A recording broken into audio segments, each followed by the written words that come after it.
ஏதோ ஒரு கேரக்டர் நீங்கள் ஒரு படத்தில் கொண்டு வரீங்கன்னா அது ரீசனபிளாக இருக்கணும். ஏதாவது அந்த கேரக்டர்னால ஏதாவது ஒரு சின்ன ஒரு இது க்ரியேட் ஆகணும். இல்லைன்னா அதை பண்ணக்கூடாது. நீங்கள் ஒரு வில்லன்னா நீங்கள் பார்த்தீங்கன்னா அவன் வந்து கெட்டவன் அப்படி இப்படி தான் இருக்குமே தவிர, ஸோ அவனுடைய கேரக்டரைசேஷனை எக்ஸ்போஸ் பண்ணுறது ரொம்ப கம்மி தான். ரத்தத்தோட ஒரு ஹீரோ வந்தாருன்னா ஒரு பில்டப் சாங் கொடுத்து பேக்ரவுண்டில் பண்ணேன்னா, இப்போ நாளைக்கு அந்த படத்தை நான் ஒரு சின்ன பையன் பார்க்குறான்னு வைங்க, ஒரு 16, 17. ஸோ அவனுக்கு எப்படின்னா வெட்டுறது குத்துறதுன்றது அவனுக்கு ஒரு ஆசையாக இருக்கும். ஹீரோயிக் மூமெண்ட் ஆகுது. ஆமாம், எனக்கு அப்படி வேண்டாம். இப்போ என்ன தான் கெத்தாக நீங்கள் நடந்து வந்து திருப்பி பசிக்கும். ஃபஸ்ட் ஆஃப் திருப்பி நீங்கள் வந்து அதுக்கு சம்பாதிக்கணும். ஒரு இடத்துல போயிட்டு நீங்கள் வந்து ஒரு வேலை செய்கிறீங்கனாலே அந்த எப்படி சொல்கிறது, ஒருத்தருக்கு நீங்கள் கீழ்ப்படிஞ்சு தான் அந்த வேலையை செய்யணும். நான் சொன்னதான் அந்த இப்போ நான் கெத்து நான் யாருந்துச்சு நான் கேட்க மாட்டேன்னா அவங்களுக்கு சம்பளம் கொடுக்க மாட்டாங்க. அது நடக்காது. கடைசி வரைக்கும் கெத்துனா அதை எப்படி சொல்லிக்கலாம், பிச்சை எடுத்து சாப்பிடலாம். என்ன மோட்டிவேட் பண்ண ஆள் இல்லைன்னு இப்போ சொன்னீங்கல்ல, அப்போ அந்த தருணத்தில் எந்த அளவுக்கு உங்களுக்கு அது தேவைப்பட்டுச்சு? நீ எல்லாம் பண்ணுற இன்னொன்று முயற்சி பண்ணு, கண்டிப்பாக வரணும் அப்படின்ற ஒரு இது இருக்குல்ல, அது யாராவது ஒருத்தர் இருக்கணும். அவனே தன்னை தட்டி கொடுத்துட்டு வர்றதுன்றது ரொம்ப ஒரு கஷ்டம். நல்லா பண்ணியிருக்கீங்க பிரதர், இதில் ஒரு சின்ன விஷயம் நீங்கள் தப்பு பண்ணியிருக்கீங்க, அது மாதிரி சரி பண்ணுங்கன்னு சொல்கிறது அது ஒரு கிரிட்டிசிசம் தான். நீங்கள் உங்கள் தப்பை எடுத்து சொல்லலாம்.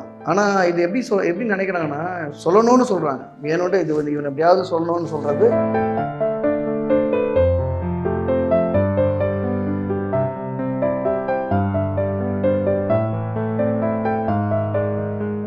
ஸோ என்ன மாதிரியான படங்கள் உங்களை கன்வின்ஸ் பண்ணணும்னு நினைக்கிறீங்களா? இப்போ நீங்கள் சொன்னீங்களே எனக்கு பிடிச்சது யதார்த்தமானது அப்படின்னா, என்ன மாதிரியான சினிமா ஸ்டைல் என்ன மாதிரியான டேஸ்ட்டை நீங்கள் எதிர்பார்க்குறீங்க? உங்களோட விஷன் ஆஃப் சினிமா எப்படி இருக்கும்? அது எப்படின்னா ஒரு யதார்த்தமான ஒரு வாழ்க்கைன்னு வச்சுங்களேன், அதை எக்ஸ்ப்ளோர் பண்ணால் நீங்கள் எப்படி எக்ஸ்ப்ளோர் பண்ணணும் அப்படின்னா, ஒரு பையன் இருக்கான்னா அவனுக்கு வந்து ஒரு ஃப்ரெண்டு கேரக்டர் ஒருத்தர் இருப்பார். அவர் வந்து கூட கமெண்ட் அடிச்சுட்டே இருப்பார், இதாக இருப்பார். அவனை இவன் எவ்வளோ இது பண்ண முடியுமோ, அதாவது இவனுடைய அந்த கோவம் வந்துன்னு வச்சுங்களேன் அவன் மேலே காட்டுறது, அதுக்கப்புறமா ஏதாவது ஒரு நேரத்தில் அவனை கேலி பண்ணி சிரிக்கிறது அப்படின்லாம் இருக்குல்ல. அப்போது அந்த ஃப்ரெண்டு கேரக்டர்ன்றது தான் அவன் எப்படி வச்சுருக்கான் அப்படின்னா அவனுடைய என்டர்டெயின்மெண்ட் பார்ட்டாக தான் வச்சுருக்கானே தவிர அவனுக்குன்னு ஒரு இது இருக்குது அப்படின்லாம் அப்படி காட்டல. எப்போவுமே ஹீரோவை வந்து பேஸ் பண்ணி தான் வந்து மூவி கதை. நான் எனக்கு என்னென்னா கதையை பேஸ் பண்ணி ஹீரோ நகர்ந்தா நல்லா இருக்குமோன்னு தோணும். அது வந்து எல்லாருமே பண்ணுவாங்களா அப்படின்னு எனக்கு தெரியாது. அப்போது ஆனால் நான் சூஸ் பண்ணலாம்ல. ஸோ என்ன எப்படி சூஸ் பண்ணிப்பாங்க தெரியல, பட் நான் சூஸ் பண்ணலாம். இந்த மாதிரி எனக்கு இது பிடிச்சிருக்கு அப்படின்னு. சிவமனசு சக்திலாம் நீங்கள் பார்க்கும்போது நான் ஃபீல் பண்ணதை சொல்கிறேன். அப்போது அந்த சந்தானம் கேரக்டரை அவர் தொடர்ந்து இது பண்ணிகிட்டே இருக்கும்போது, இப்போது நம்ம ஒரு சந்தானம் கேரக்டரில் இருந்தால் நம்ம சும்மா இருப்போமான்னு ஒன்று இருக்குல்ல, அப்படின்லாம் சும்மா இருக்க முடியாது. இவன் டேக் ஒரு ரிவெஞ்சு கூட பண்ணலாம். அது மாதிரி ஒரு எதார்த்தம்ன்றது எப்படின்னா, இப்படி ஒரு ஹீரோயின்னா இவங்க வந்து அப்படியே சிரிச்சுட்டே திரும்பிட்டு இவங்க ஹீரோவோட என்ன சொல்கிறாரோ அதை கேட்டுட்டு அப்படியே போகிறது தான் ஹீரோயின். அப்படி அவங்க ஸ்டாண்ட்ஸ் அதுதான். இப்போ ஹீரோயினுக்கும் ஈக்குவல் பார்ட் கொடுக்கணுன்னு ஆசைப்படுவேன். அவர் கேட்டார்னா, டேரக்டர் கேட்டார்னா, சார் அவங்களுக்கு அப்படியே இருக்கும், அவங்களுக்கு என்ன ஒன்றுமே இல்லை, அதுக்கு நீ ஹீரோயின் போடாமலே இருக்கலாம்னு தான் சொன்னேன். ஹீரோக்கு என்ன பார்ட் இருக்கோ அதே நேரத்தில் அந்த கதையை சேஞ்ச் ஓவர் பண்ணுறது ஹீரோயினுக்கு ஏதாவது நீங்கள் கொடுங்க, அப்படி தான் நான் கேட்பேன். அப்போது சேமாக இருந்தால் மட்டும்தான் அது நல்லாயிருக்கும். அதனால தான் நான் வந்து இவங்கக்கிட்ட கொஞ்சம் மாறுபடுறதா இருக்குது. ஃப்ரேமில் வந்துட்டு போகிற மாதிரி இல்லாமல் எல்லாருக்குமான இம்பார்ட்டன்ஸ். எந்த ஒரு கேரக்டர் தேவையில்லாமல் வரணும்னு அவசியமே இல்லையே.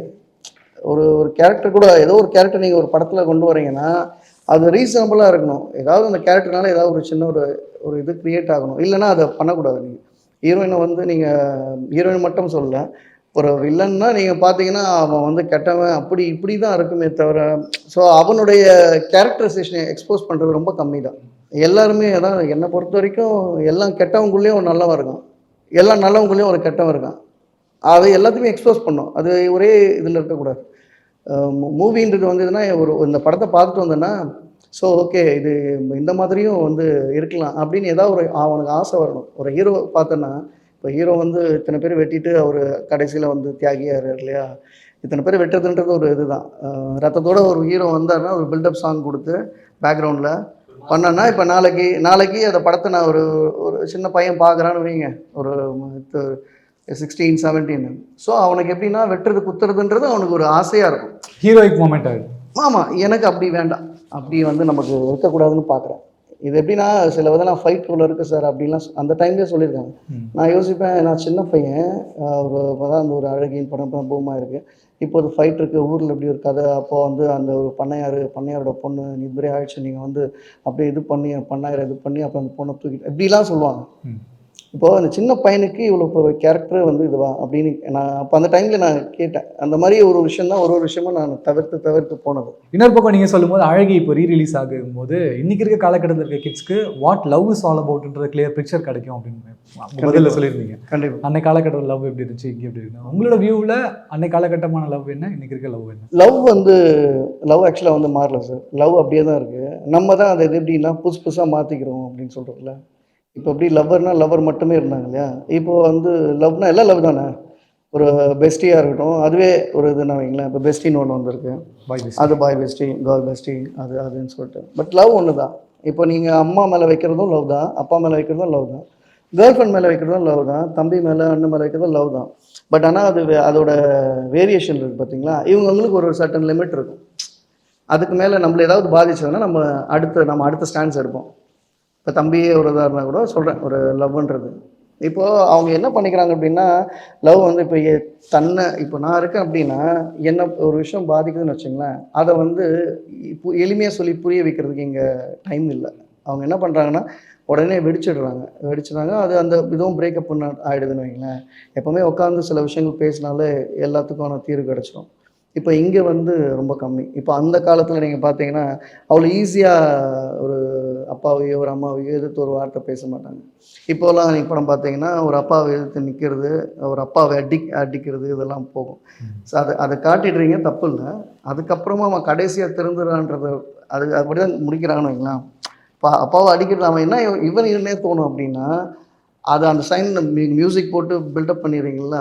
அதனால் என்ன ஆகுது அப்படின்னா, அதை வந்து அப்பா அடிக்கிறது ஏற்று நிற்கிறதுலாம் அது ஒரு கெத்தாக இருக்கும். ஏதோ ஒரு டிவியில் தான் ஒரு பையன் சொல்கிறான், கெத்தாக வாழணும் அப்படின்றான். அது கெத்தாக வாழணும்னா எப்படின்னு கேட்குறாரு. அதான் சார், போகிற இடத்துல போயிட்டு நம்ம வந்து காசை கேட்டுக்கிட்டு அப்படியே அவங்ககிட்ட இருந்து வாங்கிட்டு அதுக்கே ஒரு பையனா இப்போ சில்லியாக இருக்கானு. ஸோ இப்போது லைஃப்னா என்ன அப்படின்னா, ஒரு கெத்தாக வாழ்றதுன்றதே அவங்க வந்து ஒரு தப்பாக புரிஞ்சுக்கிட்டாங்க. இப்போ இருக்கிற மீடியாவும் அதான் வைங்களேன். ஒரு டிக்டாக் பண்ணுறதா இருக்கும் எல்லாமே எப்படின்னா, கெத்துனா அப்படியே ஒரு ஸ்லோ மியூசிக் போட்டு பேக்ரவுண்டில் ஒரு மியூசிக் போட்டுக்கிட்டு ஸ்லோ வாக் கொடுத்து அப்படி வாழ்கிறது கெத்துன்னு. அதுக்கப்புறமா ஒரு லைஃப் இருக்குல்ல.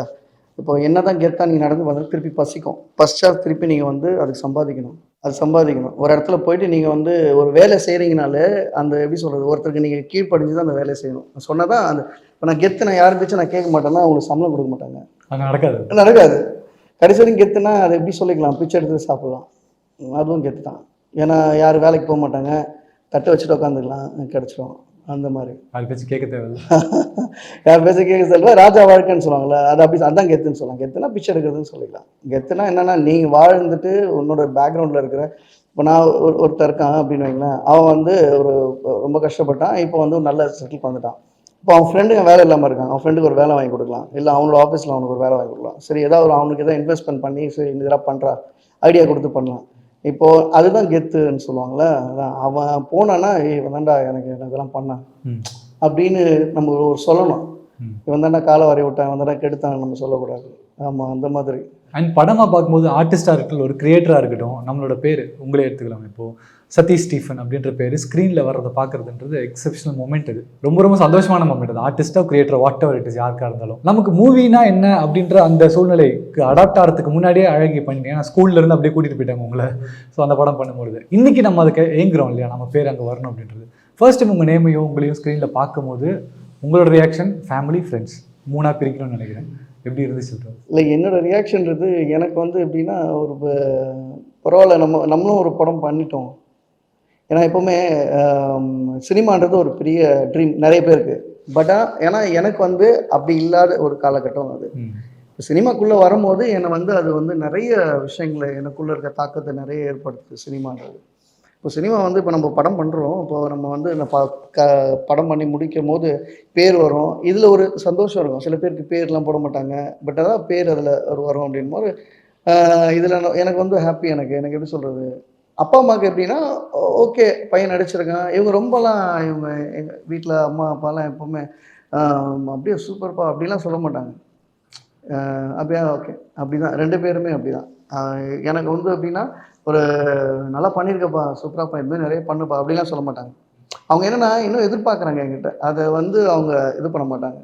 அது அவங்க மைனஸில் அவங்க எப்படின்னா, இதெல்லாம் ஒன்றும் இல்லைடா, நீ ஏதோ பண்ணு அப்படின்ற மாதிரி. நல்லா இருக்குன்னு சொல்லிட்டா நீங்க ஓகே அது அது செட்டில் ஆயிடுவீங்களோ. ஆனால் அவங்க அப்படி இருக்காங்கன்னா நான் எப்படி இருப்போம் அதே மாதிரி தான் இருப்போம். அவங்களோட இது தானே நம்ம அப்படின்னு. நான் என்னன்னா ஓகேப்பா பரவாயில்ல சரி இருக்கு நல்லதுப்பா அப்படின்னு. ஃப்ரெண்ட்ஸ் வந்து நல்லா இது பண்ணாங்க. ஃப்ரெண்ட்ஸ் சைடில் போகும்போது போஸ்டரில் ஃப்ரெண்ட் ஏதோ பார்த்துருக்கேன். அப்போது அவன் அவன் என்கிட்ட சொன்னதை சொல்கிறேன். டேய் இவன் ஃப்ரெண்டுடா அவன், போஸ்டர் படம் நடிக்கிறான் அவன் அப்படின்லாம் சொல்லிட்டு வந்து வீட்டுக்கு வந்து கேட்டாங்க. சதீஷ் மாமா நடிக்கிறேன், நம்மளை படம் பண்ணி என்ன போஸ்டர்லாம் பார்க்குறேன், என்ன ஓகே சூப்பரா சரி அப்படி இப்படின்னா. அப்புறம் இந்த கட் அவுட்டு இதெல்லாம் பார்த்துருக்காங்களே ஃப்ரெண்ட்ஸ்லாம் பார்க்கும்போது எனக்கு இப்படி ரொம்ப ஹாப்பி தான். அது சொல்லும் போது அவங்க ஃப்ரெண்ட்ஸு வந்து வேறு ஃப்ரெண்ட்ஸ் எப்போவுமே சூப்பராக. எனக்கு வந்து ஃப்ரெண்ட்ஸ்லாம் ரொம்ப இதெல்லாம் ரொம்ப சூப்பராக நல்லா இருக்கலாம், நல்லா பண்ணியிருக்கேன் பண்ணுறேன் அப்படின்வாங்க. நான் ஒரு ஆர்டிஸ்ட்ன்றதை தாண்டி ஒரு யதார்த்தமான மனிதர்கிட்ட இந்த கேள்வி வைக்கணும்னு நினைக்கிறேன். ஏன்னா நீங்கள் பேசும்போது எனக்கு புரிஞ்சுது அது அண்டர்ஸ்டாண்டபிலிட்டிக்கு. என்னை மோட்டிவேட் பண்ண ஆள் இல்லைன்னு இப்போ சொன்னீங்கல்ல, அப்போ அந்த தருணத்தில் எந்த அளவுக்கு உங்களுக்கு அது தேவைப்பட்டுச்சு ப்ரோ? மோட்டிவேஷன் எல்லாருக்கும் முக்கியம் சார். கண்டிப்பாக வந்து ஒரு மோட்டிவேஷன்றது வந்து எல்லாருக்கும் வேணும். யாருக்கா அது வந்து ஒரு நண்பனாக இருக்கலாம், இல்லை ஒரு அப்பா அம்மா யாராவது தம்பி யாராவது ஒரு நீ நல்லா பண்ணுற இன்னொன்று முயற்சி பண்ண கண்டிப்பாக வரணும் அப்படின்ற ஒரு இது இருக்குல்ல, அது யாராவது ஒருத்தர் இருக்கணும். அவனே தன்னை தட்டி கொடுத்துட்டு வர்றதுன்றது ரொம்ப ஒரு கஷ்டம். ஏன்னா ஒரு மனுஷனோட தாட் வந்து ஒரு ஆசிலேஷன் ஆகிட்டு இருக்கும், போயிட்டு போயிட்டு வரும், ஒரு இடத்துல நிற்காது அது. அப்போது நான் எனர்ஜியாக ஓடிடுவேன். ஏதோ ஒரு நேரத்தில் எனக்கும் டயர்ட்னஸ் வரும், எனக்கும் டயர்ட் ஆகும். அப்போது யாராவது ஒருத்தர் என்னென்னா சரி ஓடுறா என்ன பண்ணுறது இன்னும் கொஞ்ச நாள் தானே அப்படின்னு நம்ம சொல்லிக்கிறதுக்கும், யாராவது ஒருத்தர் நம்ம கூட இருந்துட்டு ஓகே ஓடு ஒன்றும் பிரச்சனை இல்லை, நீ ஒரு நாள் இவ்வளோ தூரம் ஓடி வந்துட்டு அவ்வளோ முடியாது அப்படின்றதுல மோட்டிவேஷன் வந்து ஒன்றும் இருக்கும். அப்படி யார் மேலேனா கூட நம்ம வருத்தப்படக்கூடாதுன்றது என்னோட கருத்து. முடிஞ்ச வரைக்கும் நம்ம வந்து நம்மளே மோட்டிவேட் உங்களை வந்து நீங்கள் வந்து அதான் ஸ்கப்ஷர் செதுக்கிக்கிட்டே இருக்கணும். நீங்கள் தொடர்ந்து ஏதாவது ஒன்று பண்ணிகிட்டு இருக்கணும். ஆனால் பிடிச்சதை செய்யுங்க. விரும்பாததை நீங்கள் உங்களுக்கு பிடிக்காத ஒரு ஜாபை செஞ்சு நீங்கள் வந்து எப்படி சொல்கிறது ஒரு பெரிய பில்டிங் கட்டிட்டு ஒரு கார் ஏசி இதுமா அந்த மாதிரி சொல்லுவாங்க இல்லையா, அது ஒரு லைஃப்ன்றாங்க. அப்படி ஒரு லைஃப் நீங்கள் போனால் கூட நீங்கள் பிடிக்காத நீங்கள் அந்த யோசனை பண்ணி பார்த்தீங்கன்னா பிடிச்சதை நம்ம செய்யாமல் விட்டுட்டோமேன்ற ஒன்று இருக்குல்ல, அது பண்ணிக்கிட்டே இருக்கும், அது குத்திக்கிட்டே இருக்கும். உங்களுக்கு ஒரு சைடு வந்து அது ஊன் பண்ணிக்கிட்டே இருக்கும். நீங்கள் வந்து அதை நீங்கள் எந்த மெடிசன் போட்டாலும் அது க்யூர் ஆகாது. அப்போது நான் என்ன சொல்கிறேன், நான் அந்த விஷயத்தில் நீங்கள் தோக்கலைன்னு தான் சொல்லுவேன். அப்படி ஒரு விஷயம் நீங்கள் பிடிச்ச விஷயம் பண்ணி நீங்கள் தோத்துட்டீங்கன்னா கூட நீங்கள் தோக்கலை, நீங்கள் முயற்சி எடுத்துருக்கீங்க. நீங்கள் அது தோக்குறதுன்னு எப்படி தெரியுங்களா, உங்கள் ப்ரீத் நீங்கள் செத்தாக தான் அது தோக்குறதுன்னு அர்த்தம். நீங்கள் உயிரோட இருக்கிற வரைக்கும் உங்களோட எண்ணங்கள் வந்து அது பயணிச்சுட்டே இருக்கும். அப்போ வந்து அது கண்டிப்பாக வந்து இதாகாது. இந்த மாதிரி ஒரு விஷயம் தான். கிரிட்டிசிசம் பற்றியும் கொஞ்சம் பேசணும்னு நினைக்கிறேன். ஏன்னா இன்றைக்கி வந்து பெருசாக பார்க்குறதில்ல. இன்றைக்கி வந்து ஒரு கான்டென்ட் வைஸாக ஒருத்தர் பெர்ஃபார்ம் பண்ணுறாரா எடுத்துருவாங்க. பட் அந்த காலகட்டங்களில் அப்படி கிடையாது இல்லையா. ஒரு ஹீரோ மெட்டீரியல் அப்படிங்கும்போது கரெக்டாக ஹைட் அண்ட் வெயிட், ஃபிசிக், கலர்லேருந்து, ஹேர்லேருந்து, எக்ஸ்ட்ரா ஸ்கில்ஸ்லேருந்து இவ்வளவு இருந்தால் மட்டும்தான் ஒருத்தர் ஹீரோ ஆக முடியுன்ற சூழ்நிலை இருந்த காலகட்டம் அது. ஸோ அந்த டைமில் உங்களுக்கு ஏதாவது கிரிட்டிசிசம் இருந்துச்சா, அதை நீங்கள் ஃபேஸ் பண்ணது, யாராவது உங்களுக்கு சொன்னது? அவங்கள பொறுத்த வரைக்கும் ஒரு ஹீரோனா வந்து அவங்களோட ஹீரோனா எப்படி இருக்கணும் அப்படின்னு ஒன்று சொன்னோன்னா, நல்லா ஹைட்டாக இருக்கணும், கலராக இருக்கணும், நல்லா முடி இருக்கணும், நல்லா ஃபைட் தெரியணும், இப்படி தான் சொல்லுவாங்க. பட் ஆனால் வந்து நீங்கள் ஜாக்கி சான்லாம் வந்து ரொம்ப ஷார்ட் தான் இருக்குங்களா. இப்போது அதே மாதிரி நீங்கள் உதாரணம் நிறைய பேர் சொல்லலாம். ஹைட்டுன்றது, அதுக்கப்புறம் அவங்க கருப்பாக இருக்காங்க, அவங்களுக்கு முடி இல்லை, இதெல்லாம் இருக்கும்ல, இதெல்லாம் தாண்டி வந்து ஜெயிச்சிருக்காங்க. ஓகேங்களா. அப்போது ஒரு கேரக்டர்ன்றது தான் முக்கியமே தவிர ஹீரோக்குன்றது ஒரு உருவமே கிடையாது. அதை நம்மளே பண்ணிக்கிட்டோம். அழகுனா நீங்கள் ஒரு பையன் அதான் சொன்ன ஒரு இதில் கூட ஒரு இவங்க இப்போ சிகப்பாக இருக்காங்க இவன் நல்லவன், கருப்பாக இருக்கவன் வந்து கெட்டவன் அப்படின்றது சொல்லியிருக்காங்க இல்லையா.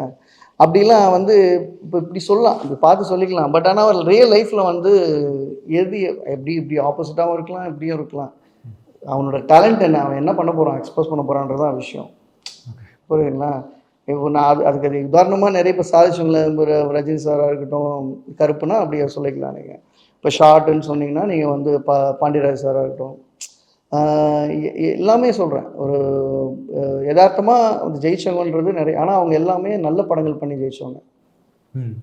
இவங்க சொல்கிற அந்த கமர்ஷியல் சொல்கிறாங்களா, அந்த ஹீரோயிசம்லாம் பண்ணி அந்த மாதிரி இவங்க ஹீரோக்கு ஆப்டாக இருக்காம்பான்னு சொல்கிறேன் அப்படின்றவங்கலாம் வந்து ஜெயிச்சவங்க ரொம்ப கம்மி தான். ஆனால் இதெல்லாம் உடச்சி எல்லாம் கிரிட்டிசிசம் இல்லாமல் இல்லை, அதுவும் போர் அடிச்சுட்டு இருந்தது. உங்களை என்கரேஜ் பண்ணிகிட்டே இருந்தீங்க. ஆனால் கிரிட்டிசிசம் என்னென்னா நல்லா பண்ணியிருக்கீங்க பிரதர், இதில் ஒரு சின்ன விஷயம் நீங்கள் தப்பு பண்ணியிருக்கீங்க, அது மாதிரி சரி பண்ணுங்கன்னு சொல்கிறது அது ஒரு கிரிட்டிசிசம் தான். நீங்கள் உங்கள் தப்பை எடுத்து சொல்லலாம். ஆனால் இது எப்படி நினைக்கிறாங்கன்னா சொல்லணும்னு சொல்கிறாங்க, வேணுன்ட்டு இது வந்து இவன் எப்படியாவது சொல்லணும்னு சொல்கிறது அது வேறு. கிரிட்டிசிசம் வித் ஒரு சஜஷன் அக்செப்டபிள், அப்படி கிரிட்டிசிசம் மட்டுமே அக்செப்டபிள் கிடையாது. அப்படின்னு நீங்கள் எடுத்துக்கிறத பொறுத்து தான். நான் எது வேணாலும் உங்களுக்கு சொல்லலாம், சொல்லிடுற ஓகே நம்ம இது பண்ணலாம் அப்படின்னு எடுத்துக்கிட்டிங்கன்னா ஓகே. இப்போ எனக்கு கிரிட்டிசிசம் பண்ணுறாங்கன்னு வச்சுங்களேன், இப்போ எங்கள் அம்மா அப்பாவே சொல்லுங்களேன், இதே நீ இப்படி இப்படி உட்காந்துருக்க, நல்லா அந்த ஷார்ட்டில் நின்று உட்காரங்க அப்படின்வாங்க.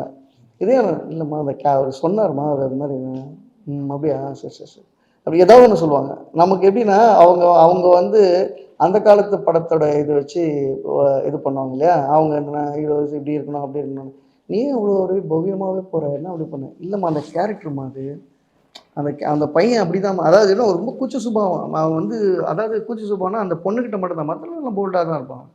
அந்த என்னன்னா எப்போவுமே எவ்வளோ பெரிய வீரனாக இருந்தாலும் ஒரு பெண்ணுக்கிட்ட போயிட்டு ஒரு காதலை சொல்கிறதுல அவன் கோழையாக தான் இருப்பான்னு வைங்களேன். அந்த ஒரு அது வந்து உண்மை தானே. ஸோ அதனால் மட்டும் ஆக்டிவாக இருப்பான், இந்த ஒரு விஷயத்த மட்டும் அவர் அப்படியே ஒரு அதாவது இது மாதிரி இருப்பார் அப்படின்னு. ஆனால் ஓபியா சரி சரி அவங்களும் வீட்லேயே நம்ம கிரிட்டிசிசம் தான் ஏதாவது பண்ணிக்கிட்டே ஏதாவது சொல்லிட்டே இருப்பாங்க. நான் அது எது எடுத்துக்கிறோமோ அதை எடுத்துப்பேன், எது சரி இதே யோசிச்சுக்கிட்டு அப்படின்னு விட்டுருவேன் அந்த மாதிரி. அண்டு அவுட் ஆஃப் த பாக்ஸாக ஒரு கேள்வி, 3 விஷயம் பிரதர், இந்த 3 விஷயம் எனக்கு கிடைச்சதில் நான் சந்தோஷமாக ஃபீல் பண்ணுறேன், 3 விஷயம் எனக்கு கிடைக்காத வருத்தமாக ஃபீல் பண்ணுறேன்னா இது சொல்லுவீங்க? எனக்கு அப்படி எப்படி சொல்லுறதுன்னு தெரில. இப்போ எனக்கு கிடைச்சதுன்றது நான் வந்து சந்தோஷப்படுறேன் அப்படின்னா, என்னோடய அப்பா அம்மா எனக்கு கிடைச்சது ரொம்ப ஹாப்பி. சினிஃபீல்டில் வந்தது எனக்கு ரொம்ப ஹாப்பி. இந்த ஃபீல்டுன்றது அது ரொம்ப ஹாப்பி. எனக்கு ஹாப்பின்னா நான் விரும்புகிற மாதிரி ஒரு படத்தை பண்ணிக்கிட்டு நான் இருக்கிற அந்த பொசிஷனை சொல்கிறேன், ஓகேங்களா, அது ஒரு ஹாப்பி. அதுக்கப்புறமா இந்த லைஃப்பை நான் வந்து பார்க்குறேன்ல, இது நான் அப்படின்ற ஒரு விஷயம் இருக்குல்ல, அந்த ஒரு உயிர் அந்த உயிர் க்ரியேட் ஆகி இந்த மாதிரி ஒரு லைஃப்பை பார்த்து, ஸோ என்னுடைய கேரக்டர் எனக்கு ரொம்ப பிடிக்கும். கொஞ்சம் ஸ்ட்ரைட் ஃபார்வர்டாக இருக்கணும்னு ஆசைப்பட்றேன். அதனால சில விஷயங்களை நான் சொல்கிறேன். அது அந்த ஒரு விஷயம் எனக்குள்ள பிடிச்ச அந்த 3 விஷயம் தான். எங்கள் அப்பா அம்மா, அதுக்கப்புறம் எனக்கு தங்கர் சார் கொண்டு வந்த சினிமானா நீங்கள் தங்கர் சார்னு சொல்லலாம். அவர் தான், அவர் இல்லைனா எனக்கு சினிமா எதுன்னு தெரியாது எனக்கு.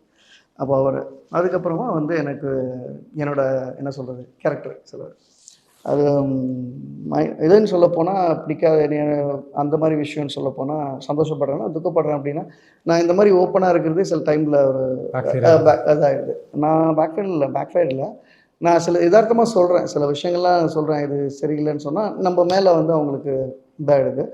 அதுக்கப்புறம் வந்து பார்த்திங்கன்னா உண்மையாக இருப்பேன் நான். ஒரு நட்புன்னா அந்த நட்பில் உண்மையாக இருக்கணும்னு பார்ப்பேன். அந்த அந்த ஒரு விஷயம் இப்படிலாம் செய்யணும். நம்ம ஒரு அதாவது ஒரு நேர்த்தியாக இருக்கணுன்றதே வந்து இங்கே வந்து எப்படி சொல்லிட்டாங்கன்னா அவுட் ஆஃப் ஃபேஷன் ஆகிடுச்சு. இவன் நீட்டாக இருக்கலாம் கரெக்டாக இருக்கான் அப்படின்றதே அவுட் ஆஃப் ஃபேஷன் ஆகிடுச்சு, ஓகேங்களா.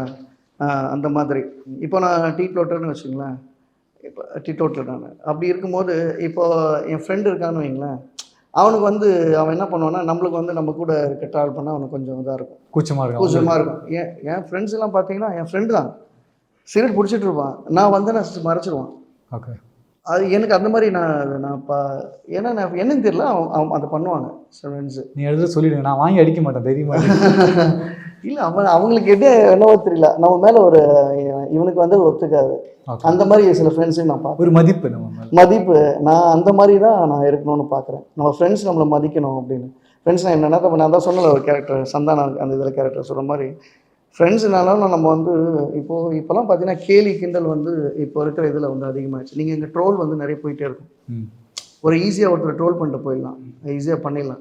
பட் ஆனால் வந்து ட்ரோல் பண்ணிவிட்டு அதுலேருந்தே மேலே வந்திருக்கான்னு வைங்க, ட்ரோல் பண்ணதுனாலே மேலே வரும். இப்போ என்னென்னா மீடியா எப்படி ஆயிடுச்சுன்னா எதை பெருசாக எக்ஸ்போஸ் பண்ணமோ அது வந்து எக்ஸ்போஷருக்கு குறைஞ்சிடுது.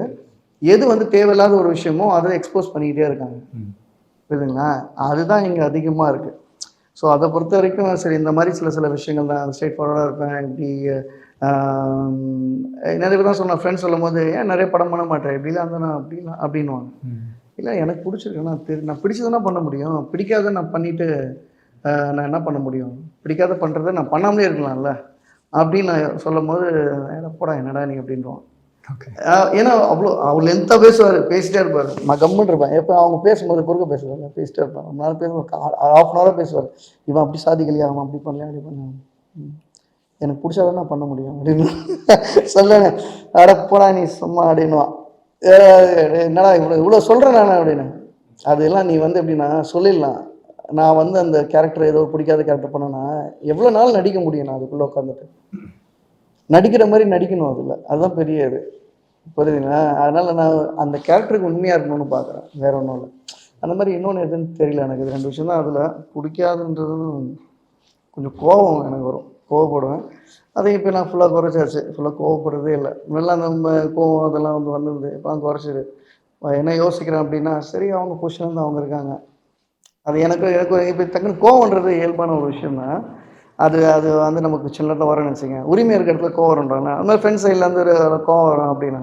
பட்டு அப்படியே குறைச்சிட்டே வரேன் கொஞ்சம் கொஞ்சமாக. ரொம்ப எக்ஸ்ட்ரீமாக நான் கோவப்பட மாட்டேன். சொல்கிறேன் டக்குன்னு, ஏன்டா அப்படி பண்ணுறீங்க விட்டுறா, அது சும்மா அது அப்படின்ற அந்த மாதிரி தான் இருக்கும் கோவம். அந்த ஒரு சில விஷயங்கள் தான் நமக்கு. அப்புறம் இந்த சினிமா மீடியா அப்படின்றது ஒரு மாதிரி அன்சர்டனான ஒரு இண்டஸ்ட்ரி தான். ஒரு நம்ம பேரண்ட்ஸ் யாராக இருந்தாலுமே சினிமாவுக்கு நான் போகிறேன், மீடியாவுக்கு போகிறேன் அப்படின்னா ஒரு தயக்கம், பயம் இருக்கும். ஆப்வியஸ்லி எல்லாரோட வீட்லேயும் இருக்கும். காரணம் அதோட uncertainty and financial struggle status அப்படிங்கும்போது. ஸோ இந்த இண்டஸ்ட்ரிக்குள்ளே நீங்கள் வரும்போது கண்டிப்பாக ஃபினான்ஷியல் ஸ்ட்ரகிள்ஸ் இல்லாமல் இருந்திருக்காது. ஸோ அதை பற்றி பேசலாம், அதுலேருந்து வெளியே வந்த தருணத்தை பற்றி பேசலாம். எப்படி சொல்கிறது, அப்போது வந்து 18 அந்த மாதிரி தான், 17, 18 அந்த மாதிரி. அப்போ வந்து அப்பா அம்மாவோட இது இருக்கும். இப்போது எப்போவுமே அது நமக்குன்னு ஒரு பிஸ்னஸ்ன்றது ஒரு கரெக்டாக விஷயம். அந்த மாதிரி ஒரு பிஸ்னஸ் பண்ணிட்டு பேக்ரவுண்டில் பண்ணி ஓடி தான் இருந்ததுங்க. ஒரு கம்பெனி இருந்து, அந்த கம்பெனி நானும் ஃப்ரெண்டும் சேர்ந்து ரன் பண்ணோம். அதுக்கப்புறம் வந்து பொட்டிக் ஒன்று வச்சுருந்தேன். அதுவும் கொரோனா டைமு. ஸோ ஓகே, அதுவும் க்ளோஸ் பண்ணிட்டேன். ஸோ அடுத்தடுத்து இன்னொரு இப்போ பிஸ்னஸ் வேறு ஒரு ஐடியாவை போயிட்டுருக்கு. எனக்கு தெரிஞ்ச சொன்ன ஒரு 1 மந்த்தில் ஸ்டார்ட் பண்ணிவிடும், ஓப்பன் பண்ணிவிடும். இப்போ தான் பேச்சுவார்த்தை போயிட்டுருக்கு. அட்வான்ஸு அந்த மாதிரி அது விஷயங்கள் அது ஸ்டார்ட் பண்ணுவோம். அது ஸ்டார்ட் பண்ணிவிட்டு இந்த நெக்ஸ்ட் மந்தில் நடந்துடும் அந்த விஷயம் போயிட்டுருக்கு. ஆனால் கொஞ்சம் ஸ்ட்ரகிள் தான், ரொம்ப கஷ்டம் தான். அதை ஓவர் கம் பண்ணி வர்றதுக்கு பண்ண அந்த தருணங்கள் எப்படி இருந்தது? தருணங்கள் கஷ்டம் தானே பிரதர். இப்போ எப்படி சொல்கிறேன், விஐபி அந்த அப்படின்றது தெரியல, விஐபி படத்தில் எப்படி இருக்குமோ எல்லாமே எல்லார் லைஃப்லேயும் வந்து ஒரு இது இருக்கும். இப்போ என் லைஃப்பில் அப்படின்னு சொன்னால் எல்லாருக்குமே வந்து இப்போ சொல்லணும் கிரிட்டிசைசம் பண்ணுறாங்க அப்படின்னாலும் நமக்கு வந்து நிறைய விஷயங்கள் வந்து நமக்கு ஏன்னா இப்படி விஷயங்கள் இப்படி சொல்கிறாங்களே, இப்படி பண்ணுறாங்களே அப்படின்னு அந்த மாதிரிலாம் நடக்கும். இதெல்லாம் ஓவர் கம் பண்ணி வரணும் நம்ம. இப்போ அப்பா அம்மாலாம் வந்து நீ வேறு எதாவது பண்ணணும். இல்லைப்பா எனக்கு பிடிச்சி தானே பண்ண முடியும், நான் வேறு ஒரு பிஸ்னஸ் போயிட்டுருக்கேன், அது இது பண்ண அப்படின்வாங்க. இது பண்ணுன்னா எனக்கு அது தெரியாது. நான் தெரியாத பண்ணணும்னு சொன்னால் எனக்கு டைம் எடுக்கும், கற்றுக்கிட்டு டைம் எடுக்கும். நான் யாராவது டிபெண்ட் பண்ணியிருக்கணும். அது நான் அனுபவிச்சுட்டேன். ஓகே, தெரியாத ஒரு ஃப்ரெண்ட் இருக்காங்க, அவங்கக்கிட்ட ஓகே இவங்களுக்கு தெரியும், நம்ம ஜஸ்ட் மேனேஜ்மெண்ட் பண்ணலாம், எல்லா இதுவும் நம்ம ஆனால் நல்லா போச்சு. நல்லா எப்படி சொல்கிறது, நாங்கள் எதிர்பார்க்கறது வரைக்கும் சூப்பராக போச்சு. அதுக்கப்புறம் வந்து எப்படின்னா திருப்பி வேறு ஏதாவது பண்ண, இந்த விஷயம் பண்ண, அந்த விஷயம் புஷ் பண்ணும்போது நமக்கு வந்து கொஞ்சம் அவங்ககிட்டேருந்து ஓவர் கம் பண்ணுறது தான் நமக்கு கஷ்டமாக இருக்குது. அவங்ககிட்ட அந்த சொல்கிற ஓவர் கம்னா ஜெயிக்கிறதுவாங்களே, அவங்ககிட்ட அந்த வாதத்தை பேசி ஜெயிக்கிறதுன்றே கஷ்டம். இது பண்ண நீ சொல் பேச்சு கேட்க மாட்டேற அப்படின்லாம் இருக்கும். நான் என்ன சொல்கிறேன், எனக்கு பிடிச்ச விஷயத்த நான் செய்கிறதுன்றது எனக்கு ஈஸி. அதை ரொம்ப ஹாப்பியாக செய்வேன். அதில் விழுந்தால் கூட பரவாயில்ல. இப்போ எனக்கு சைக்கிள் ஓட்ட பிடிக்கும்னு வைங்க, அதில் நான் விழுந்தால் கூட நான் கவலைப்பட மாட்டேன். கை தைச்சிருக்காங்கன்னா பிரச்சனை இல்லை. இப்போ பிடிக்காத ஒரு விஷயத்த போய் நான் செஞ்சு நான் விழுந்தேன்னு வச்சுங்களேன், அது மேற்கொண்டு என்னை வந்து டிகிரேட் பண்ணிவிட்டு திருப்பியும் பிஸ்னஸ்ன்றது பெரிய விஷயம் தான். அவ்வளோ ஈஸியாக எடுத்துட முடியாது அதை. ஏன்னா அதில் இருக்கிற எல்லா விஷயத்தையும் நம்ம பார்க்கணும். நான் எப்போவுமே வந்து ஒரு விஷயத்த ஃபுல்லாக கோத்ரூ பண்ணுவேன். இந்த விஷயம் போச்சுன்னா இப்படி ஆகுமா, இப்போ இப்படி ஆச்சுன்னா நான் என்ன பண்ணணும் அப்படின்லாம் இருக்குல்ல. அந்த மாதிரி எல்லாத்தையும் உட்காந்து நம்ம வந்து ஸ்கெட்ச் போட்டு அதுக்கப்புறம் தான் பண்ணணும். நம்ம என்ன பிளான் பண்ணாலும் ஒரு விஷயம் நடக்கணும் வைங்களேன், அதுக்கும் நம்ம ப்ரிப்பேர் ஆகிறதுக்கு நம்ம கொஞ்சம் ஸ்ட்ராங்காக இருக்கணும். அப்போது அது பிடிச்ச விஷயமா இருந்தால் மட்டும்தான் நீங்கள் அப்படி பண்ண முடியும். பிடிக்காத விஷயம் வச்சுங்க, ஏன்டா இது எடுத்தோம் அப்படின்னு ஒரு வந்துச்சுன்னு வச்சுங்களேன், அது கஷ்டம். அதை நமக்கு சொல்லி புரிய வைக்க முடியாது நிறைய பேர்கிட்டனா நான் சொல்கிறேன். இப்போ வீட்லேயே அப்பா அம்மாக்கிட்டே அதை புரிய வைக்க முடியாது. அது ஒரு நம்ம நினச்சது நம்ம இப்போ இது பண்ணுறதெல்லாம் வந்து எக்ஸிக்யூட் பண்ணோன்னா நினச்ச மாதிரி நடக்காது. ஆனால் அது எப்படி ஒரு நாள் நம்ம நினைக்கிற மாதிரி கொண்டு வரோம், அதுக்காக அது டைம் எடுக்கும். அதுக்கு வெயிட் பண்ணணும்ல. அந்த மாதிரி தான் சில இதெல்லாம் விஷயம்.